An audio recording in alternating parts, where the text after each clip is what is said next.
안녕하세요. 성산 개미TV입니다. 자, 1월 27일 시장이 이렇게 마감되었는데, 굉장히 힘드시죠? 특히 오늘 주가 거의 2년 전으로 회귀가 되는 장기 투자했을 때 도대체 무슨 돈을 벌었냐라는 정도로 굉장히 좀 실망이 큰 시장입니다.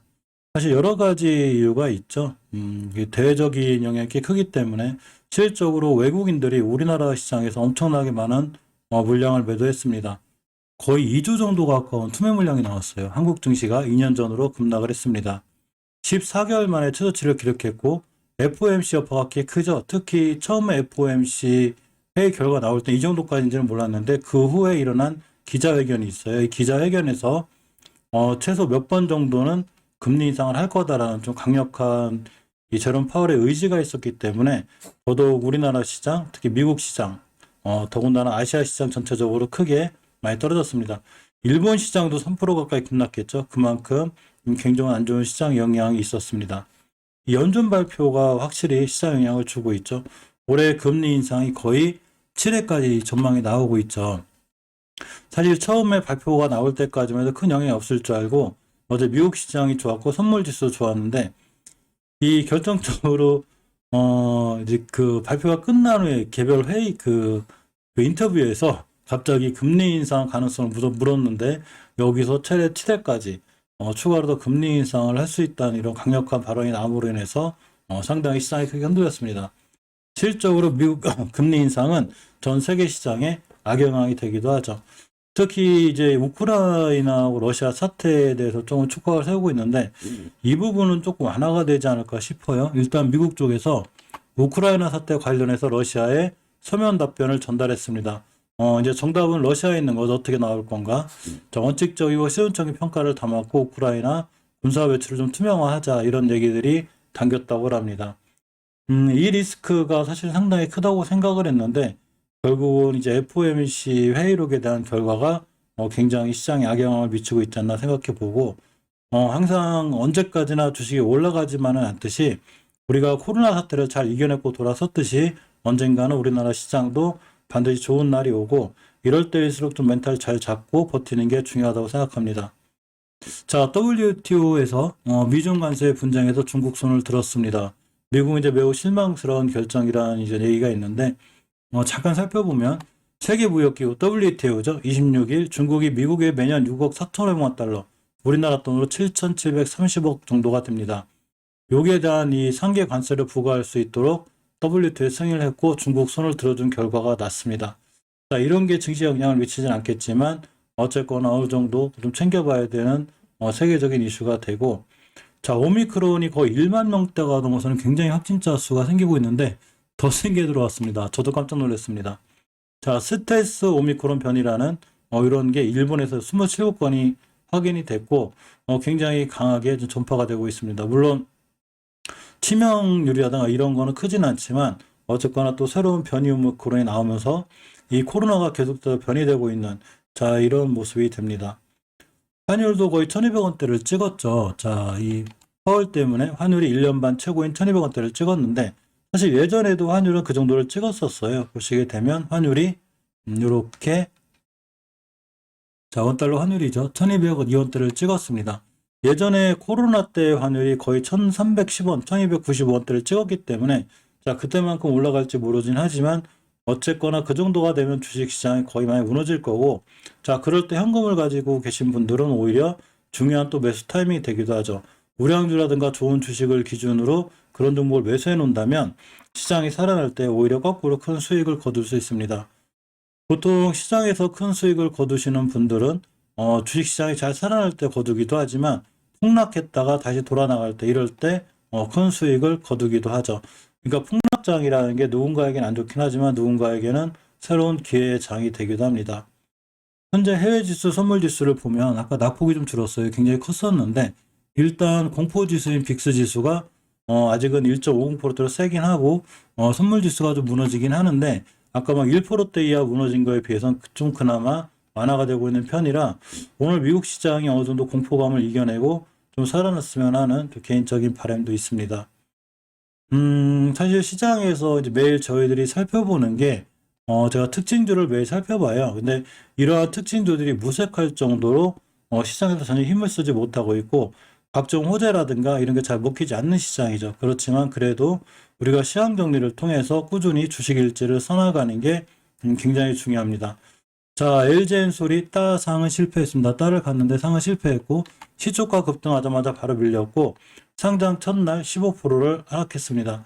특히 외국인이 엄청나게 매도를 했죠. 굉장히 많이 매도했는데 총 400만 주, 금액으로 따지면 약 1조 4천억 원 규모의 물량을 매도했습니다. 그러므로 인해서 시작가는 좋았는데 이렇게가 되죠. 자, 일봉 차트인데 시작가가 거의 최고가고 살짝 떴다가 바로 무너져가지고 최저점인 45만 원대를 찍고 반등해줘서 하한가 거기 갔다가 15%대까지 이제 끝났습니다. 사실 지금 이 친구에 대한 뭐 장기적인 추세 이런 거 잡을 수가 없죠. 어떻게 될지 아무도 모르죠. 주식시장에서 이걸 미리 알 수 있다면 아마 대박일 겁니다. 그렇지만 전체적으로 이게 3분봉인데 분봉을 봤을 때 이제 급락했다가 이때부터 반등을 해줬고 막판에 외국인들의 투매가 이어지면서 무너졌습니다. 좀 더 지켜봐야 되고 애초에 공모가를 진입하신 분들이 아니라면 욕심내서 사는 것보다는 꾸준히 흐름이라든가 방향을 지켜보는 게 좋아 보입니다. 자, 이렇게 안 좋은 시장에서도 현대바이오가 올라갔습니다. 코로나19 경구 치료제가 오미크론의 효능이 있다는 이런 소식 때문에 좀 올라갔고 이렇게 2대1 기사에 나와 있으니까 잘 살펴보시기 바라고. 자, 현대바이오의 추세를 보면 월봉에서 봤을 때 20개월 선 이해를 잘 지켜주고 돌아 나가주고 있죠. 물론 예전에 엄청나게 급등한 종목이라 이런 친구들은 이제 제 개인적인 생각에서 물론 이전 고점까지 갈 수 있지만 오히려 이전 고점까지 간다거나 급등을 하면 그때마다 차익 실현하는 게 어떨까라는 조심스러운 의견을 내보고요. 주봉에서 중기 추세는 살아 있습니다. 잘 돌아 나가고 있고, 자, 일봉에서 보면 21선이 올라탔기 때문에 사실 241선 기준으로 꽤 오랫동안 밀려 있었죠. 자, 이렇게 밀려 있고 옆으로 가면서 대량 거래가 한 번 들어왔고 꽤 오랫동안 옆으로 갔다가 다시 거래가 실렸기 때문에 한두 번 더 급등할 수 있지 않을까 생각해 봐요. 물론 이런 어떤 치료제라든가 제약바에 순간 급락할 수 있기 때문에 대응 전략을 철저히 갖고 짧게 잡으면 21선 기준으로 대응하는 게 어떨까 생각해 봅니다.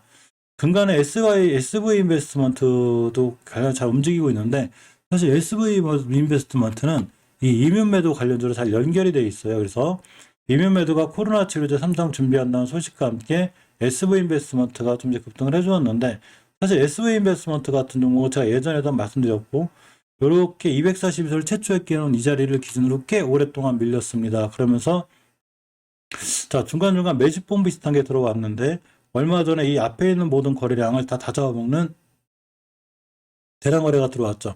그날 이날이었고 음봉으로 떨어졌을 때는 매수를 했으면 상당히 좋았지만 어디까지나 이제 시장이 안 좋기 때문에 섣불리 들어가기가 굉장히 어렵기도 합니다. 자, 오늘 21선위에서 끝났죠. 자, 월봉에서 보면 가장 강력하게 추세 전환이 되는 우리가 어떤 추세 전환을 볼 때 일봉에서 보는 게 아니라 월봉에서 보는데 이렇게 5개월 선위에 자리 잡고 있기 때문에 5개월 선만 이탈하지 않는 한 추후 추세를 잘 유지할 수 있습니다. 주봉에서 이렇게 이제 이 5선 위에 올라탔죠. 내일이 금요일이라 분기 추세인 금요일 날 이걸 잘 지켜주는 게 중요한데 추후 앞으로 더 상승해서 올라갈 수 있는 여력이 있지 않나 이런 생각도 해봅니다. EU 집행위가 원전도 이제 친환경으로 분류를 좀 한다는 이슈가 계속 나오고 있죠, 지금. 오늘 서전 기준이 올라갔는데, 이렇게 EU 집행위가 원전 입구로 친환경, 이렇게 분류 유지를 할 수 있다는 얘기가 있습니다.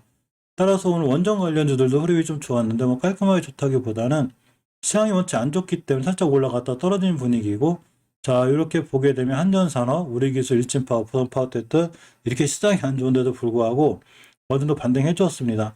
이 소형원전 관련을 꾸준히 관심 갖고 보는 게 중요한데 잘 봐야 될 거는 너무 많이 올라간 이 한전산업 막 한전기술 이런 친구들보다는 전체적으로 우리기술이라든가 또는 한전 KPS, 고성파워텍 이 정도로 보는 게 좀 맞지 않는가 싶고 서전기전 예때는 어떤 이슈로 해서 많이 떨어졌는데 꽤 올라왔다 떨어진 거라 조심은 해야 돼요. 이 장기적으로 봤을 때 20개월 선 기준으로 이렇게 보는 게 상당히 맞지 않나 싶고 원전 관련주는 앞으로도 눌림목을 준다거나 어느 저점에 있을 때 조금 관심 갖게 보는 것도 어떤가 한번 생각해 봅니다. 자, 시스옥이 이런 시장의 상한가를 갔습니다. 깜짝 놀랐는데 신속 항원 검사가 본격적으로 확대가 된다고 합니다. 이게 시스옥 이런 관련주로 엮이면서 굉장히 좀 높게 올라갔는데 시스옥이 생산하는 코로나19 항원 진단 키트 MARKB 코비드19H가 있어요. 이게 지난 8월 식품의약품안전처가 정식 승인을 획득했습니다. 그래서 이 획득한 거 이슈가 오늘 또 부각이 되면 상한가를 갔는데, 사실 실속은 그동안 엄청 많이 떨어져 있었죠. 누구도 쉽게 접근하기가 어려운 자리였는데, 자, 월봉에서 대바닥권에서 반등한 분위기고, 주봉에서 보면 이렇게 오선 회복해주고 있습니다. 중기 추세가 전환이 된 거죠. 상승 전환이 돼서 일봉에서 물론 이런 날 떼서 올라가면 아마 목표가는 최초의 241선 기준이 아닐까 생각해 보고, 일단 올라갔다 떨어져서 조정받을 때 이러한 매물대 근처까지 떨어질 확률이 있어요. 가격으로 보면 1120원대가 됩니다. 따라서 올라갔다 떨어졌을 때 이렇게 1120원대까지 밀려준다면 오히려 중요한 매수 타이밍이 되고, 내일 같은 날 올라가지 않고 21선까지 밀렸다 돌아나가도 역시 매수 타이밍이 됩니다. 왜 그러냐면 우리가 주식을 하면서 거래량을 반드시 주의 있게 봐야 되는데, 이렇게 애초에 240을 깨고 쭉 밀려서 옆으로 갔을 때 다시 한번 대량 거래가 들어왔다. 이건 어떤 중요한 의미가 있는 거예요. 그래서 이런 기준을 갖고 꼼꼼히 살펴보시면 추후에 우리에게 좋은 수익을 안겨주지 않을까. 자, 이런 생각을 해보고, 어쨌거나 오늘 시장이 많이 밀려있고, 아무리 좋은 호재와 지금 좋은 뉴스를 갖고 있다 하더라도, 결국은 가장 큰 흐름이 지수가 무너지면, 크게 떨어질 수 있으니까, 본인만의 철저한 원칙과 대응을 갖고 하시는 게, 굉장히 중요하다고 생각합니다. 자, 오늘 힘든 시장 굉장히 고생하셨고요. 내일도, 좋은 투자 성과 내시기 바라고, 명절 잘 보내시기 바랍니다. 감사합니다.